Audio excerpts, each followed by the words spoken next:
ভাই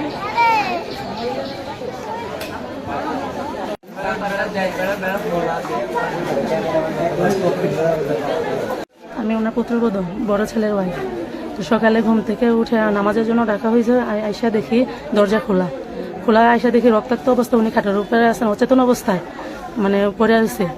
তখন আমি দেখে, তখন আমার পার্শ্ববর্তী লোক আছে, ওনারা ডাক্তার কেয়ার করে আনছি। আনার পরে দেখছি ওনারা দেখে নিচে নামেছে। তারপর দেখি ওইখান দিয়ে দেখি শীত কেরা, এই আর কি।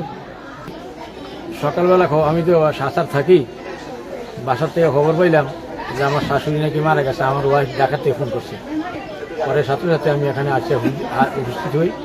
তখন এসে দেখি যে আমার শাশুড়ি মারা গেছে সঠিক কথা, এবং ওনার গলার মধ্যে ছুরির দাগ, এবং নাকটা ভাঙ্গা, রক্ত দাগ মুখে দিয়ে পড়তেছে, নাকে দিয়ে পড়তেছে ঠিক মতো রক্ত পরে।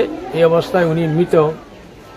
তারপরে এবং গলার মধ্যে ওনার চেইন ছিল, গলার চেইন নাই। নাকের মধ্যে স্বর্ণের জিনিস ছিল, দুল এগুলি নাই। এবং কানের দুলা ছিল, এগুলি নাই। এবং ব্যাগের মধ্যে কিছু ওনার জমাকৃত নগদ টাকা ছিল। টাকাগুলো কত আমরা জানি না, তারপরেও কিন্তু কিছু টাকা ছিল। উনি পেনশন পাইতো, স্বামীর সরকারি চাকরি করতো। ওনার পেনশনটা উনি স্বামী মারা যাওয়ার পরে উনি পাইতো 1/2%। এই টাকাগুলি ওনার ব্যাগে ছিল। নগদ টাকা কত আছিল সেটা জানি না, এই টাকাগুলি সহ নিয়ে গেছে।